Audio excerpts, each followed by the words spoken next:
아줌마가 들고 있는 건 원래 제 거잖아요. 이건 원래 제 아버지 것이었고요. 그럼 당연히 제 거 아닌가요? 순간 숨이 막혔습니다. 그런데 화가 나지는 않았습니다. 그저 뭐랄까요? 낯설었어요. 언제부턴가 그 아이의 눈빛이 달라졌어요. 아줌마는 그냥 사인만 해주시면 돼요.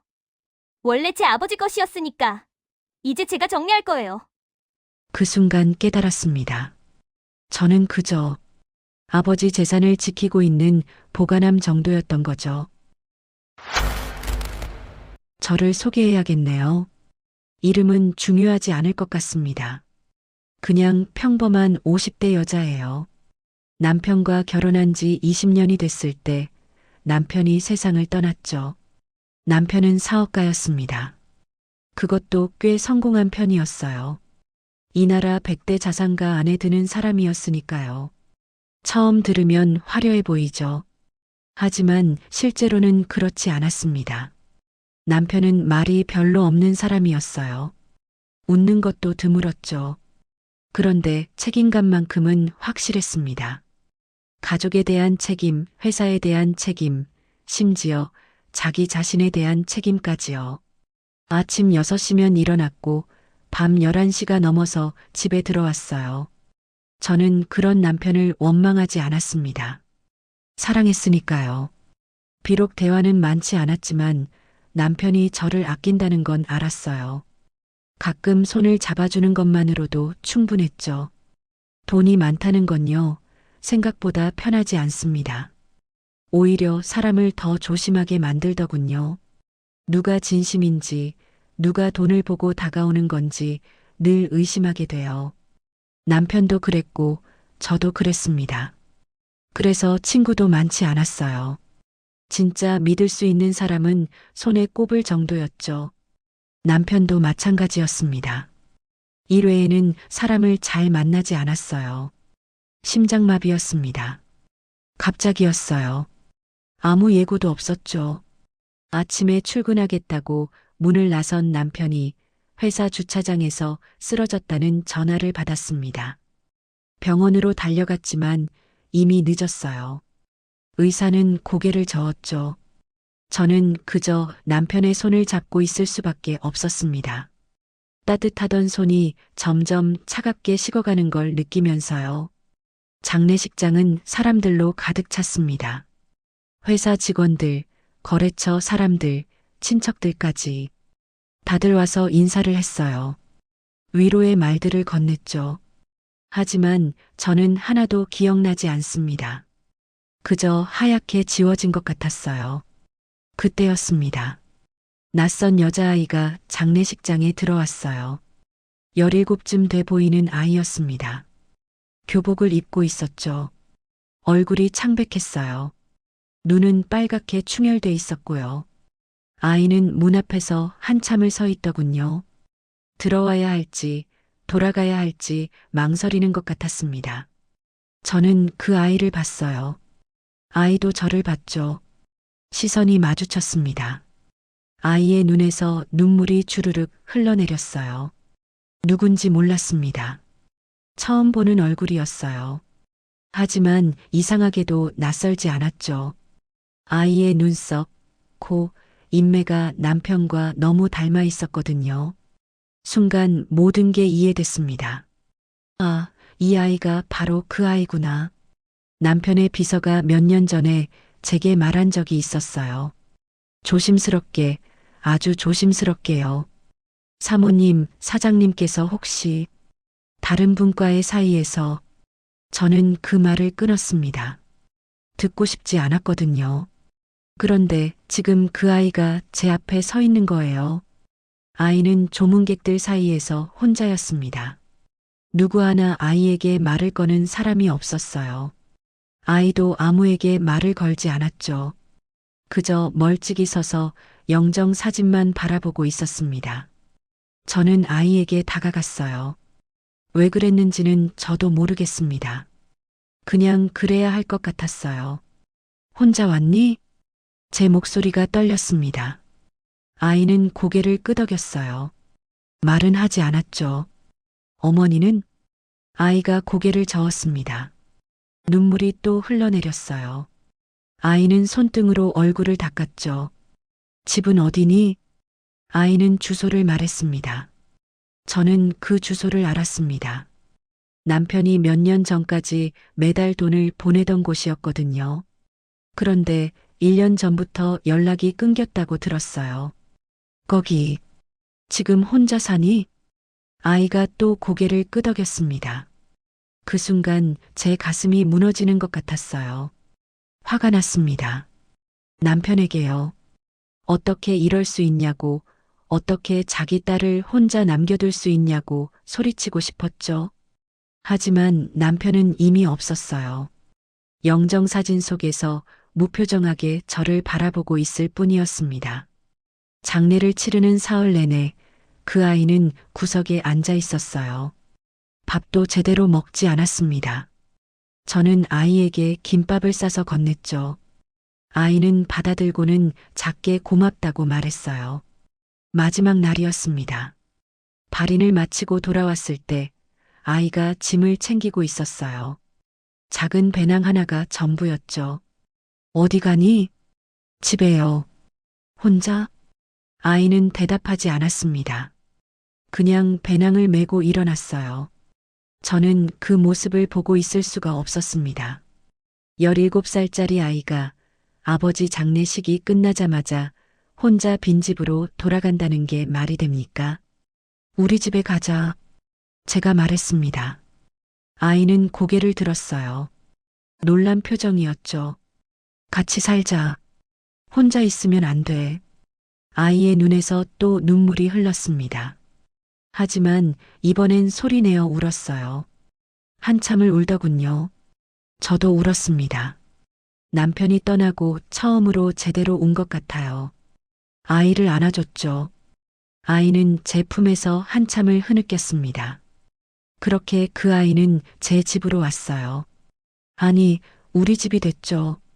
그 아이의 이름은 수진이었습니다. 하지만 호적에는 없는 이름이었죠. 남편이 인정하지 않았으니까요. 처음 며칠은 조용했습니다. 수진이는 방에만 있었어요. 밥을 먹으러 나올 때 빼고는 거의 나오지 않았죠. 저는 그게 당연하다고 생각했습니다. 낯선 집, 낯선 사람, 게다가 아버지를 잃은 지 얼마 안 됐으니까요. 일주일쯤 지났을 때였어요. 수진이가 거실로 나왔습니다. 처음으로 제게 말을 걸었죠. 저기요, 옷이 좀 필요한데. 목소리가 작았어요. 눈도 제대로 마주치지 못했습니다. 저는 고개를 끄덕였죠. 그래, 내일 같이 나가자. 필요한 거 사야지. 다음 날 백화점에 갔습니다. 수진이는 주위를 둘러봤어요. 아마 처음 와본 곳인가 봤습니다. 여기서 고르렴. 마음에 드는 거 골라도 돼. 수진이는 망설이다가 몇 벌을 골랐어요. 저는 계산을 하면서 가격표를 봤습니다. 한 벌에 10만 원 정도 하는 옷들이었죠. 제게는 전혀 부담스럽지 않은 금액이었어요. 집으로 돌아오는 차 안에서였습니다. 수진이가 조용히 말했어요. 엄마가 그랬어요. 아빠 돈은 다 내 거라고. 저는 핸들을 잡은 손에 힘이 들어갔습니다. 심호흡을 했죠. 엄마가 그런 말을 했구나. 네. 근데 아빠는 저한테 돈을 안 줬어요. 엄마한테만 줬죠. 수진이의 목소리에는 감정이 없었습니다. 그냥 사실을 말하는 것 뿐이었어요. 엄마는 그 돈으로 옷도 사고, 가방도 사고, 친구들이랑 밥도 먹었어요. 수진이의 어머니가 어떤 사람인지 대충 짐작이 갔어요. 엄마는 지금 어디 있니? 몰라요. 1년 전에 나갔어요. 남자 생겼다면서 저 두고 그냥 가버렸어요. 16살짜리 아이를 혼자 남겨두고 떠났다는 말이었습니다. 화가 났어요. 그 여자에게요. 그날 밤부터 수진이는 조금씩 말이 많아졌습니다. 주로 어머니 이야기였어요. 엄마가 그랬어요. 우리가 가난한 건 아빠가 돈을 안 줘서라고. 엄마가 그랬어요. 아빠한테 정식으로 결혼하자고 했는데 아빠가 거절했대요. 엄마가 그랬어요. 아빠는 나쁜 사람이라고. 매번 엄마가 그랬다는 말로 시작했죠. 저는 들으면서도 뭐라 말해야 할지 몰랐습니다. 수진이는 그저 어머니가 해준 말들을 사실로 받아들이고 있었어요. 한 달쯤 지났을 때였습니다. 수진이와 쇼핑을 갔어요. 이번엔 수진이가 먼저 말했죠. 저거 예쁘네요. 명품 가방이었습니다. 가격표를 보니 200만 원이 넘었어요. 저는 잠깐 멈칫했죠. 가방이 필요하니? 네. 학교 갈 때 들고 가고 싶어요. 17살 아이가 200만 원짜리 가방을 학교에 들고 간다고요. 조금 이상했습니다. 하지만 거절할 이유도 없었어요. 그래, 사줄게. 수진이는 환하게 웃었습니다. 처음 보는 표정이었어요. 그 웃음이 예뻐서 저도 덩달아 기분이 좋아졌죠. 계산을 하는데 수진이가 옆에서 말했어요. 이 정도는 당연한 거 아니에요? 엄마가 그랬어요. 아빠 재산 생각하면 이건 아무것도 아니라고. 순간 손이 멈췄습니다. 카드를 건네던 손이요. 저는 수진이를 봤어요. 수진이는 가방을 쓰다듬으며 웃고 있었죠. 당연하다는 말이 귓가에서 맴돌았습니다. 이 정도는 당연한 거라고요. 집으로 돌아오는 내내 불편했어요. 뭔가 잘못됐다는 생각이 들었죠. 하지만 정확히 뭐가 문제인지는 모르겠더군요. 그날 밤 잠이 오지 않았습니다. 수진이의 말이 계속 떠올랐어요. 당연하다는 말, 아빠 재산이라는 말. 다음 날 아침이었습니다. 수진이가 식탁에 앉더니 물었어요. 저도 용돈 받을 수 있어요? 용돈? 그럼 얼마나 필요한데? 한 달에 100만 원 정도요? 커피를 마시다가 뱉을 뻔했습니다. 고등학생이 한 달에 100만 원이라고요. 100만 원은 좀 많지 않니? 친구들은 다 그 정도 받는데요. 엄마가 그랬어요. 아빠 재산 생각하면 한 달에 100만 원은 당연하다고. 또 엄마가 그랬다는 말이었습니다. 저는 숨을 들이쉬었어요. 수진아, 돈이 많다고 해서 함부로 쓰는 건 아니란다. 왜요? 어차피 제 아빠 돈인데.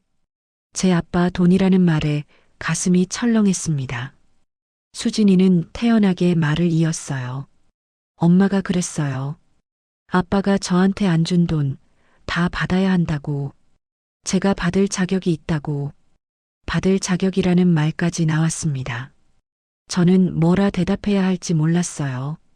결국 50만 원을 주기로 했습니다. 그래도 많은 금액이었죠. 하지만 수진이는 불만스러운 표정이었어요. 고작 50만 원이요? 고작이라는 표현에 놀랐습니다. 17살 아이 입에서 나올 말이 아니었거든요. 몇 주가 지났습니다.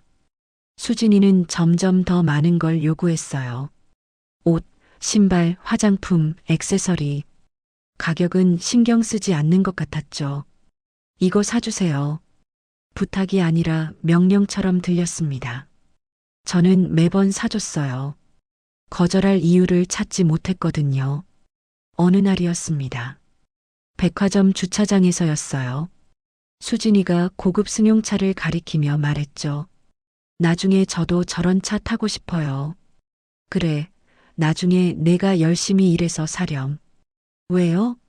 그냥 사주시면 되잖아요. 아빠 돈 있는데.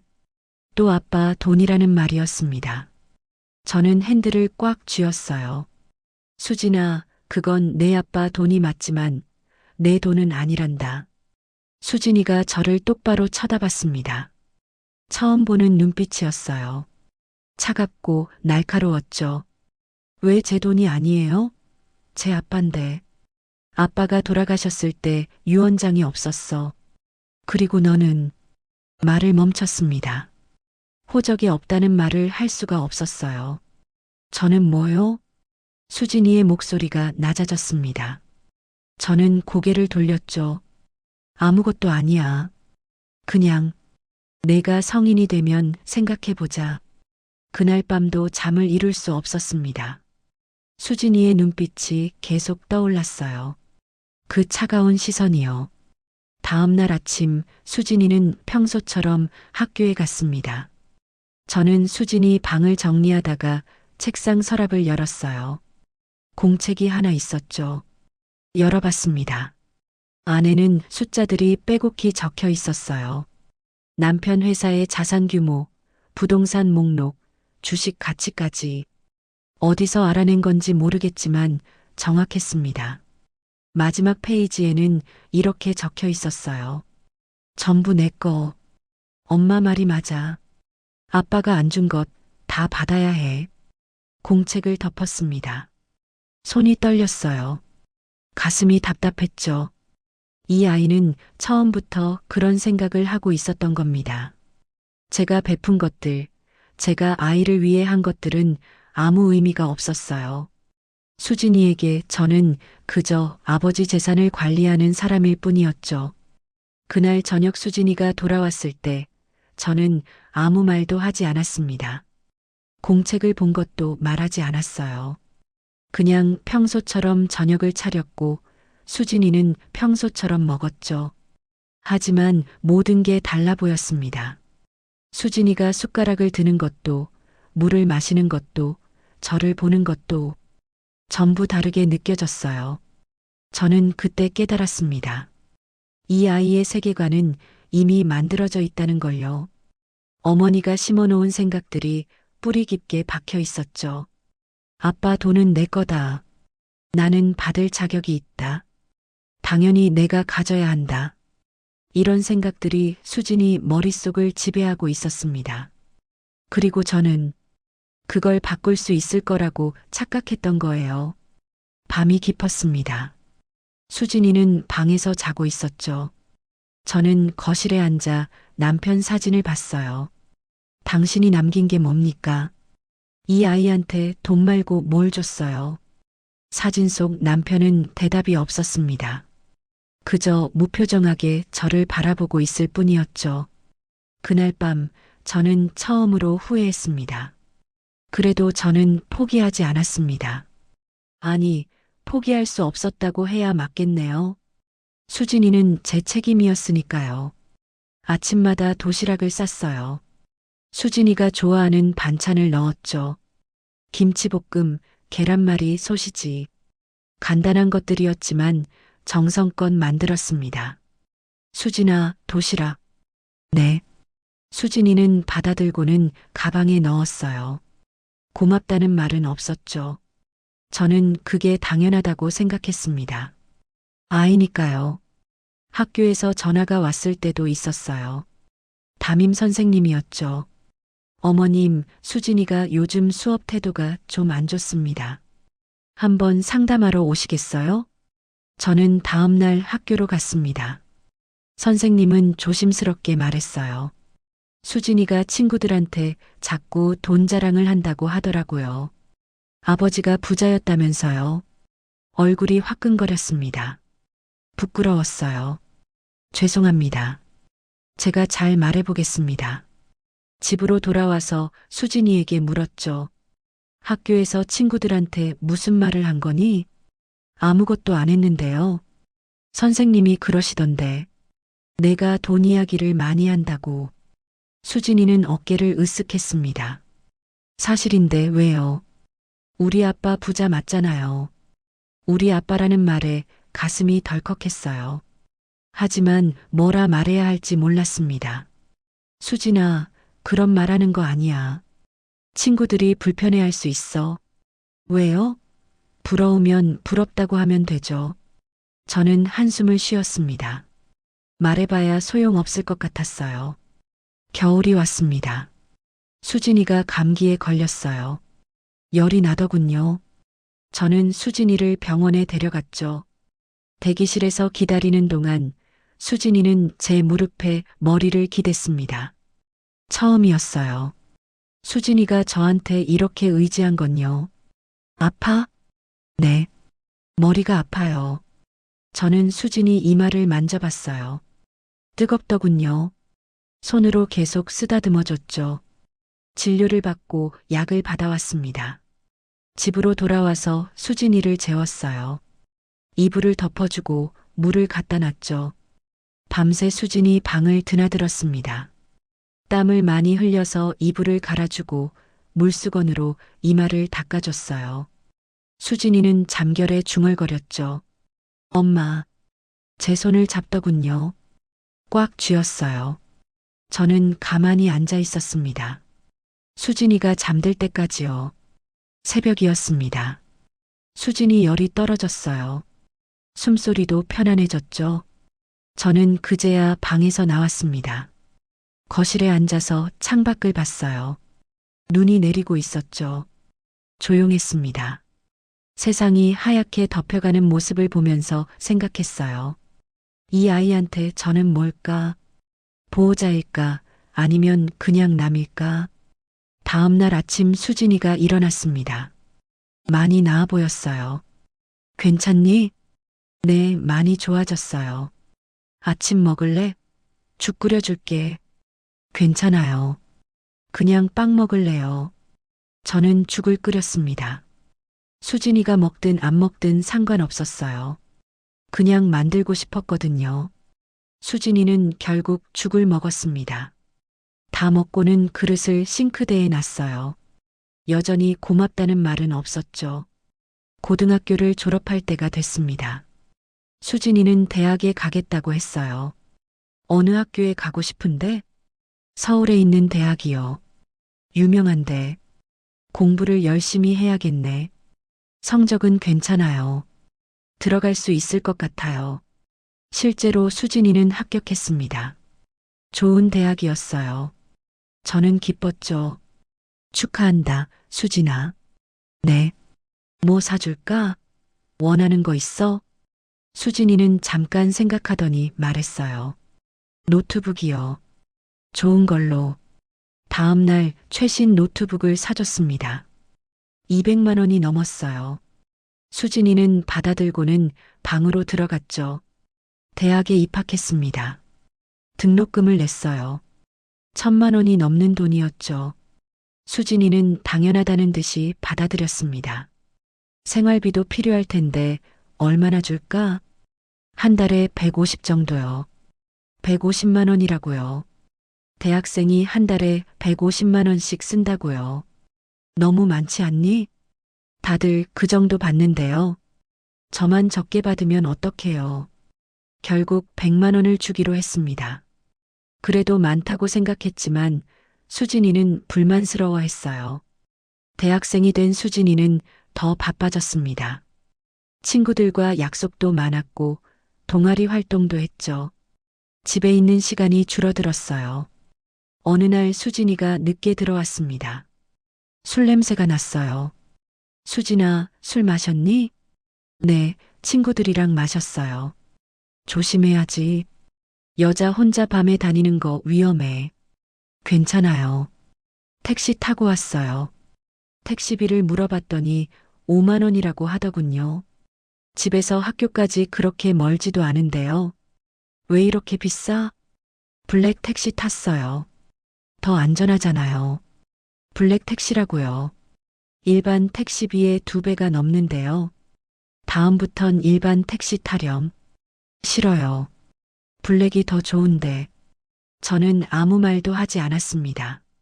말해봐야 소용없을 것 같았어요. 그렇게 1년이 지났습니다. 수진이는 20살이 됐어요. 성인이 된 거죠. 어느 날 수진이가 말했습니다. 통장 만들고 싶어요. 제 명의로. 그래, 같이 은행 가자. 은행에서 통장을 만들었어요. 수진이 이름으로요. 수진이는 통장을 받아들고 한참을 들여다봤습니다. 여기에 돈을 넣어주시면 안 돼요? 돈? 네. 제 돈이잖아요. 아빠가 저한테 안 준 거. 또 시작이었습니다. 아빠 돈, 제 돈이라는 말이요. 수진아, 그건 내 돈이 아니야. 왜요? 제 아빠인데. 당연히 제 돈이죠. 법적으로는 그렇지 않아. 수진이의 얼굴이 굳어졌습니다. 처음 보는 표정이었어요. 차갑고 날카로웠죠. 호적이 없어서 그런 거잖아요.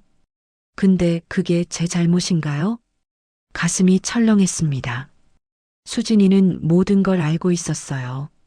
아빠가 호적이 안 올려준 건데 왜 제가 손해를 봐야 해요?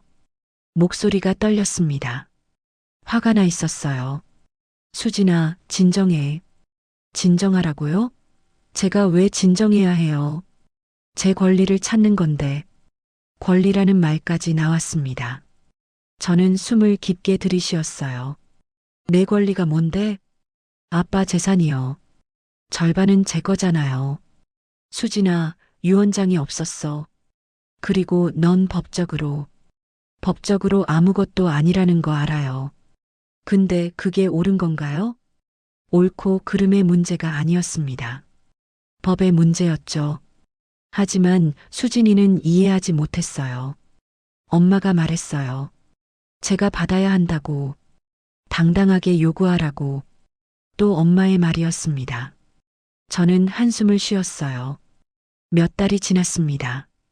수진이는 21살이 됐어요. 대학교 2학년이었죠. 말투가 조금씩 달라지기 시작했습니다. 처음엔 눈치채지 못했어요. 아주 미묘한 변화였거든요.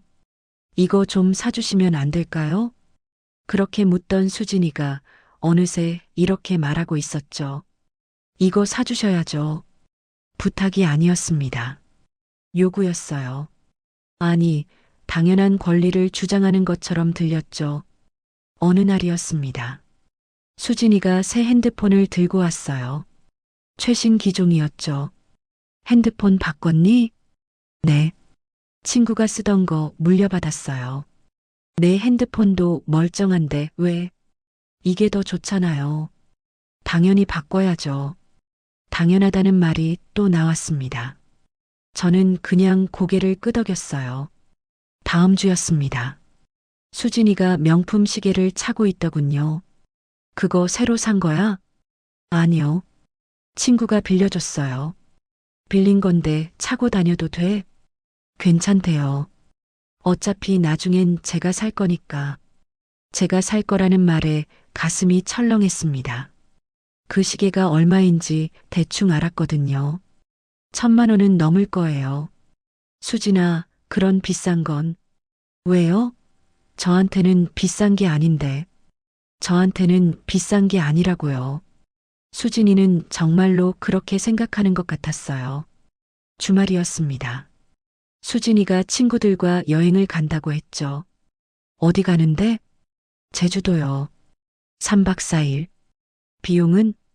한 명당 150 정도요. 150만 원이라고요. 대학생이 주말 여행에 150만 원을 쓴다고요. 너무 비싼 거 아니니? 다들 가는데 저만 안 가요?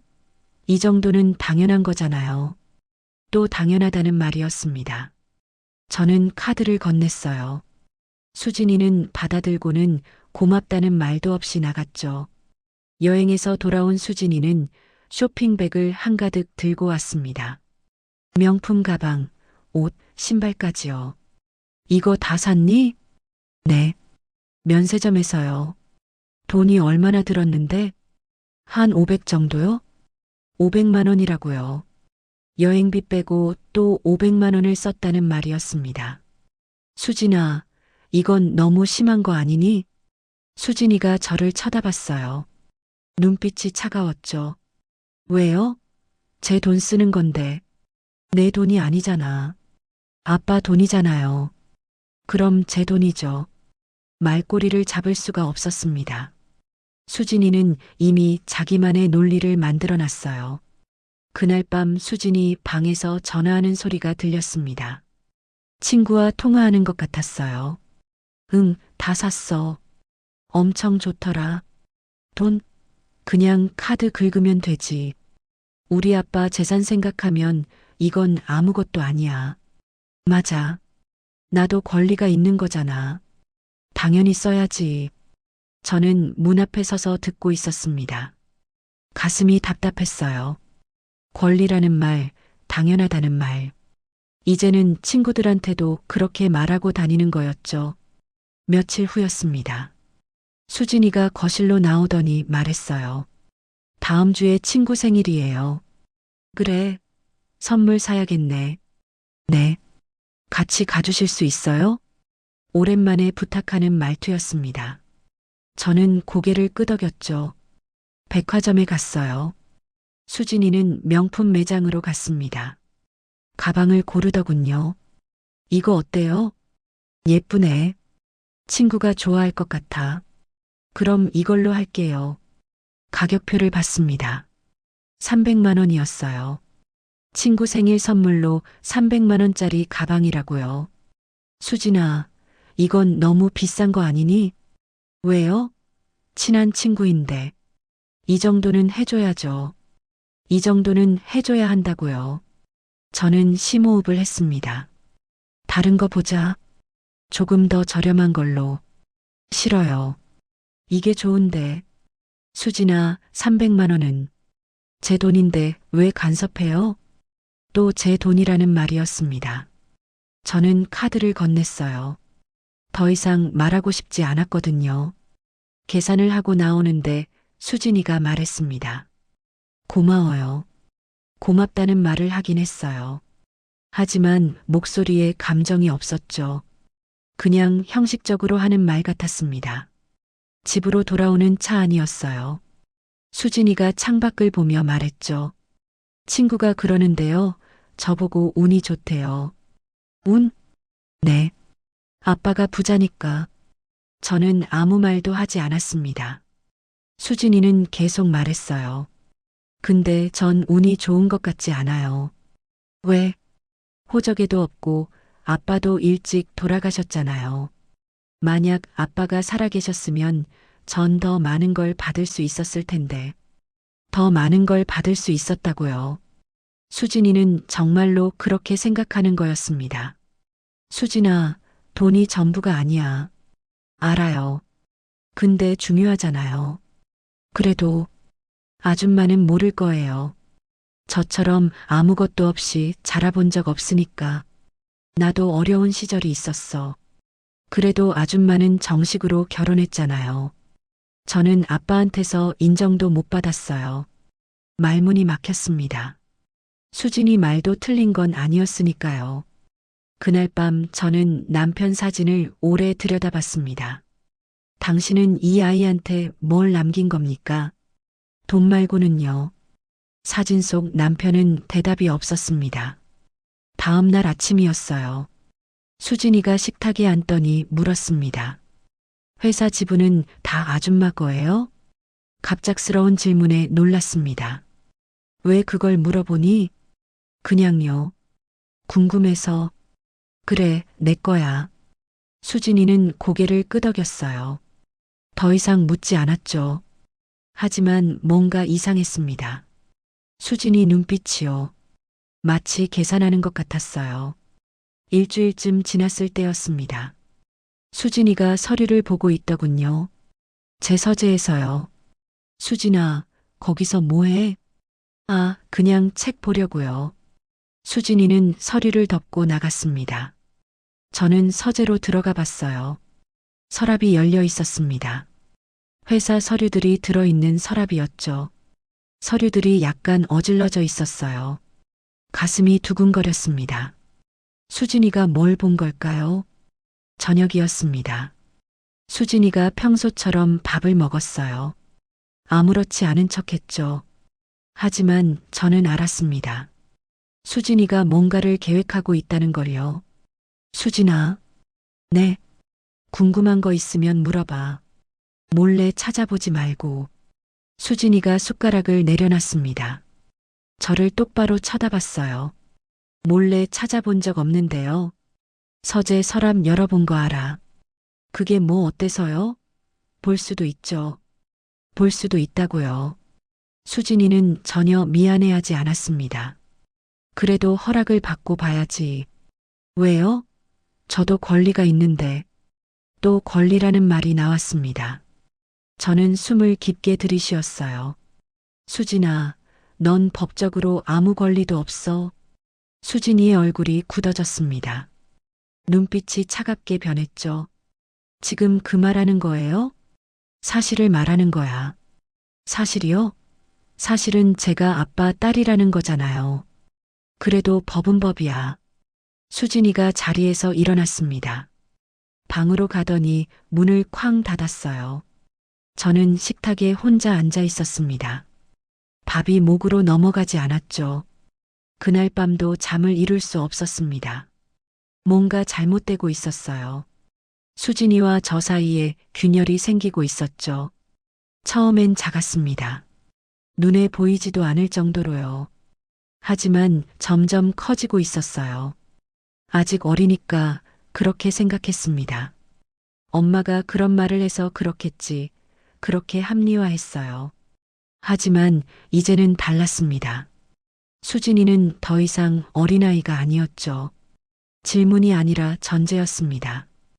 이건 제 거니까요 라고 말하는 수진이의 목소리가 귓가에 맴돌았어요. 그래도 그날 밤은 잠이 오지 않았습니다. 뭔가 큰일이 생길 것 같았어요. 막연한 불안감이 가슴을 짓눌렀죠. 하지만 그게 뭔지는 몰랐습니다. 아직은요. 수진이가 22살이 됐을 때였습니다. 대학교 3학년이었죠. 변화는 생일날부터 시작됐어요. 아침에 일어난 수진이가 거울을 보며 말했습니다. 이제 진짜 어른이네요. 목소리가 달랐어요. 뭔가 단단해진 것 같았죠. 생일 축하해, 수진아. 뭐 먹고 싶은 거 있어? 괜찮아요. 친구들이랑 저녁 먹을 거예요. 그래도 아침은 같이. 바빠요. 나갈게요. 수진이는 가방을 들고 나갔습니다. 생일인데 인사도 없이요. 저녁 때 돌아온 수진이는 취해 있었어요. 비틀거리며 들어왔죠. 재밌었니? 네. 짧은 대답이었습니다. 수진이는 방으로 들어가더니 문을 닫았어요. 다음 날 아침이었습니다. 수진이가 거실로 나왔어요. 손에 서류를 들고 있었죠. 이거 좀 봐주세요. 서류를 받아들었습니다. 상속 관련 법률 상담 자료였어요. 심장이 철렁 내려앉았죠. 이게 뭐니? 법률 상담 받았어요. 제 권리에 대해서요. 권리라는 말이 또 나왔습니다. 하지만 이번엔 달랐어요. 법률 상담까지 받았다고요. 수진아, 이건 들어보세요. 변호사가 말하길 제가 인지청구를 할 수 있대요. 인지청구라고요. 법률 용어까지 쓰고 있었습니다. 인지청구를 하면 아빠 딸로 인정받을 수 있어요. 그럼 상속권도 생기고요. 수진이는 차분하게 말했습니다. 감정이 없었어요. 마치 회사 보고를 하는 것처럼요. 하지만 아빠가 돌아가신 지 오래됐잖니. 이미 늦은 거 아니야? 아니요. 방법이 있대요. 시간이 걸리겠지만 가능하대요. 수진이는 이미 다 알아본 상태였습니다. 혼자서요. 수진아, 왜 이런 생각을 하는 거니? 당연하잖아요. 제 권리니까. 내 권리가 뭐가 그렇게 중요한데? 수진이가 저를 똑바로 쳐다봤습니다. 눈빛이 차가웠어요. 아줌마는 모를 거예요. 아무것도 없이 산다는 게 어떤 건지. 너한테 뭐가 없는데. 내가 다 해줬잖아. 그건 아줌마가 해준 거잖아요. 제 거 아니고요. 말문이 막혔습니다. 수진이는 서류를 다시 가져갔어요. 생각해 볼게요. 인지 청구할지 말지. 마치 제게 선택권을 주는 것처럼 들렸습니다. 하지만 아니었어요. 수진이는 이미 결정한 상태였죠. 며칠 후였습니다. 수진이가 또 다른 서류를 들고 왔어요. 이것도 봐주세요. 이번엔 회사 지분에 대한 자료였습니다. 남편 회사의 자산 가치, 주식 현황까지 상세하게 나와 있었어요. 이건 어디서 구한 거니? 인터넷에 다 나와요. 공시 자료입니까? 수진이는 담담하게 말했습니다. 이 아이는 혼자서 모든 걸 조사하고 있었어요. 보세요. 회사 가치가 1,000억이 넘어요. 그래서 만약 제가 상속권을 인정받으면 절반은 제 거잖아요. 절반이라고요. 수진이는 정확히 계산하고 있었습니다. 수진아, 그건 그렇게 간단한 문제가 아니야. 왜요? 법적으로 제 권리인데. 아직 내가 인정받은 게 아니잖아. 받을 거예요. 변호사가 승산 있다고 했어요. 수진이는 자신감에 차 있었습니다. 전혀 흔들리지 않았어요. 수진아, 이런 식으로 하는 게 아니잖니. 그럼 어떻게 해요? 그냥 포기하라고요? 포기가 아니라 아줌마는 편하죠. 이미 다 가지고 있으니까. 가슴이 철렁했습니다. 수진이 목소리에 원망이 섞여 있었어요. 나는 너를 위해서. 위해서요? 저 원한 적 없어요. 뭐라고? 제가 원한 건 아빠였어요. 근데 아빠는 절 인정도 안 했잖아요. 수진이 목소리가 떨렸습니다. 하지만 눈물은 없었어요. 그래서 이제라도 찾으려는 거예요. 제가 받아야 할 거리요. 저는 아무 말도 할 수 없었습니다. 수진이는 서류를 챙겨 들고 방으로 들어갔어요. 그날부터 수진이는 달라졌습니다. 집에 있는 시간이 더 늘었어요. 방에서 계속 뭔가를 하고 있었죠. 어느 날 밤이었습니다. 화장실을 가려다가 수진이 방 앞을 지나쳤어요. 불빛이 새어나오고 있었죠. 문틈으로 살짝 들여다봤습니다. 수진이가 노트북 앞에 앉아 있었어요. 화면에는 법률 사이트가 떠 있었죠. 수진이는 무언가를 열심히 적고 있었습니다. 노트에 빼곡하게 메모를 하더군요. 저는 발소리를 죽이고 제 방으로 돌아왔습니다. 가슴이 답답했어요. 이 아이는 이제 계산하고 있었습니다. 치밀하게요. 일주일쯤 지났을 때였어요. 수진이가 변호사 사무실에 다녀왔다고 했습니다. 어떻게 됐니? 진행하기로 했어요. 진행이라니? 인지청구요. 서류 준비 중이에요. 수진이는 태연하게 말했습니다. 이미 결정된 일이라는 듯이요. 수진아, 그건 나한테도.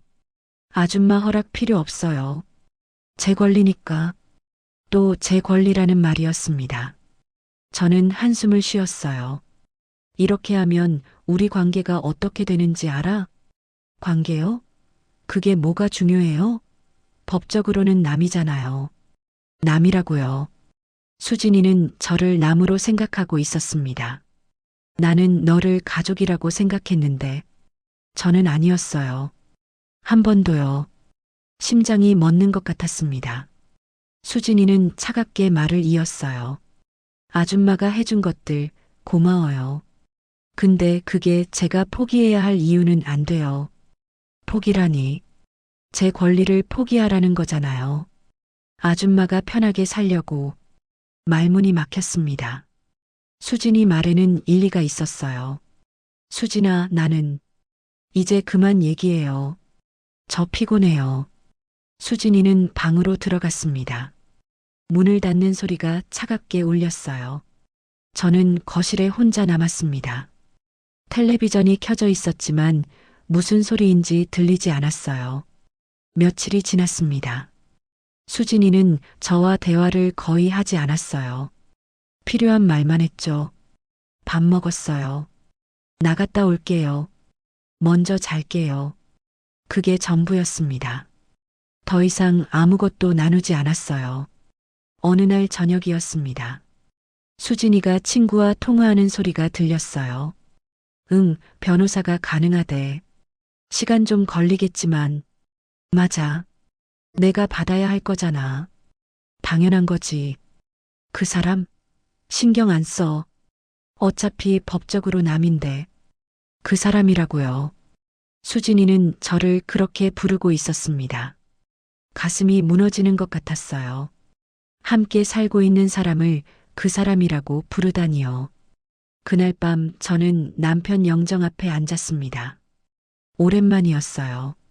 여보, 이게 당신이 원한 거예요? 영정 속 남편은 대답이 없었습니다. 이 아이를 이렇게 키운 게 제 잘못인가요? 여전히 대답은 없었죠. 저는 한참을 울었습니다. 소리내어 울었어요. 수진이가 들을까봐 이불로 입을 막고요. 다음 날 아침이었어요. 수진이가 정장을 입고 나왔습니다. 어디 가니? 변호사 사무실이요. 서류 제출하러요. 오늘? 네. 더 늦출 이유가 없잖아요. 수진이는 가방을 들고 현관으로 향했습니다. 문을 열기 전에 잠깐 멈춰 섰어요. 아줌마. 오랜만에 저를 불렀습니다. 응? 미안하진 않아요. 이건 제가 해야 할 일이니까. 그리고는 문을 나갔습니다. 쾅 하는 소리가 집안에 울렸어요. 저는 현관문을 바라보며 서 있었습니다. 한참을요. 이 아이는 이제 돌아올 수 없는 선을 넘은 겁니다. 법이라는 무기를 들고요. 그리고 저는 이제 알았어요.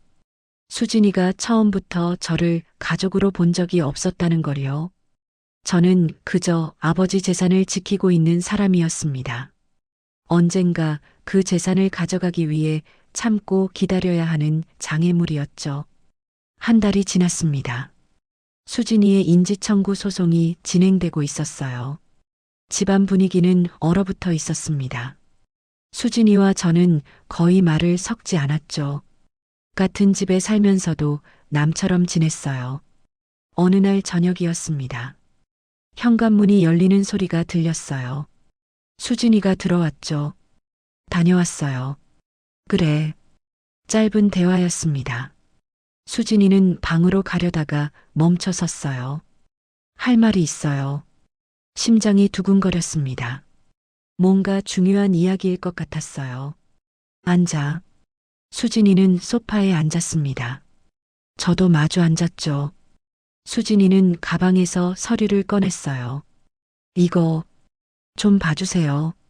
서류를 받아들었습니다. 회사 지분 이전 위임장이었어요. 제 이름과 수진이 이름이 적혀 있었죠. 손이 떨렸습니다. 이게 뭔지 정확히 알았거든요. 이게 뭐니? 보시면 알잖아요. 수진이의 목소리는 차분했습니다. 감정이 전혀 없었어요. 왜 갑자기 이런 걸? 갑자기가 아니에요. 생각 많이 했어요. 수진이는 서류를 가리키며 말을 이었습니다. 변호사가 그러는데요. 소송보다 이게 더 간단하대요. 뭐가 간단하다는 거니? 아줌마가 자발적으로 지분을 넘기면 복잡한 법적 절차 없이 끝난대요. 자발적으로 넘기라고요. 제가 알아서 포기하라는 말이었습니다. 수진아, 이건 생각해 보세요. 어차피 법적으로 싸우면 저도 권리가 있어요. 시간만 걸리는 거예요. 수진이는 이미 계산을 다 끝낸 상태였습니다. 승산이 있다고 판단한 거죠. 내가 받을 권리가 있다고 해도 전부를 달라는 건 아니잖니. 전부 아니에요. 절반이요. 절반이라고요. 남편이 평생 일궈온 회사의 절반을요. 수진아, 너는 그 회사에 대해 아무것도 몰라. 배우면 되죠. 아니면 팔아도 되고요. 팔아도 된다고요. 남편이 목숨 걸고 키운 회사를 팔아도 된다고 말하는 겁니다. 너 지금 무슨 말을 하는 거니? 현실적인 얘기예요. 회사 경영할 생각 없으면 파는 게 맞잖아요. 수진이는 태연했습니다. 전혀 흔들리지 않았어요. 내 아버지가 얼마나 힘들게. 아버지요? 수진이가 웃었습니다. 비웃는 것 같았어요. 아버지가 저한테 뭘 해줬는데요? 호적에도 안 올려줬잖아요. 그래도 뭐요? 저를 인정도 안 한 사람인데 제가 그 사람 회사를 지켜줘야 해요? 말문이 막혔습니다. 수진이 말도 틀린 건 아니었으니까요.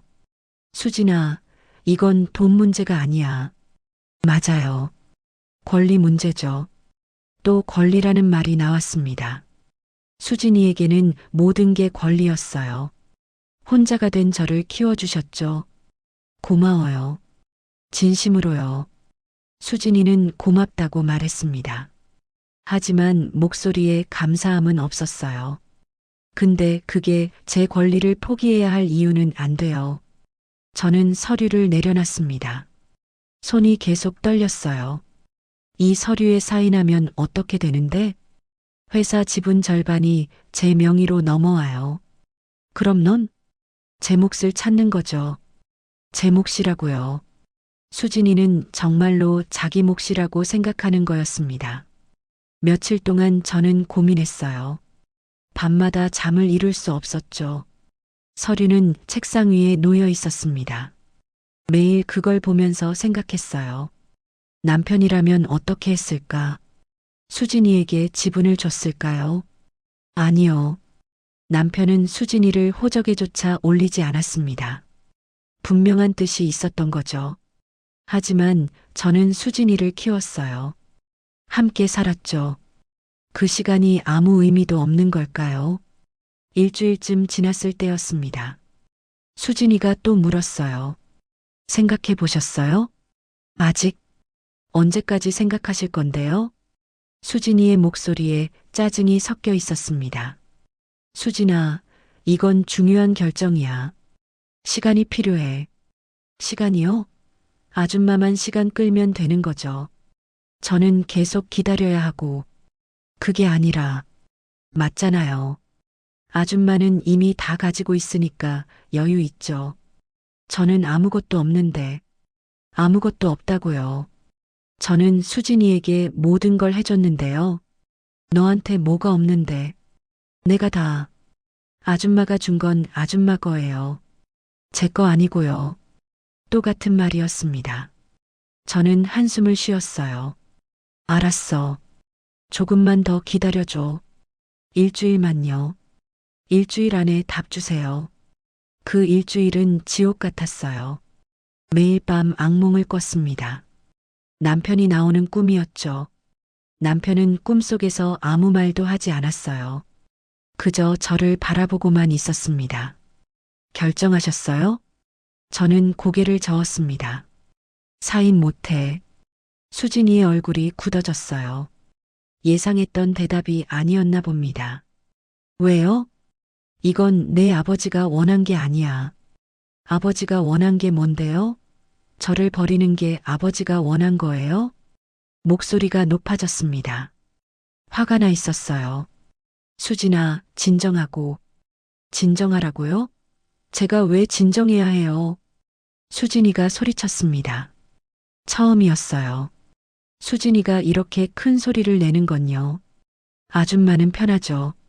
이미 다 가졌으니까. 저는요? 저는 평생 아무것도 못 받는 거예요? 그게 아니라. 그럼 뭐예요?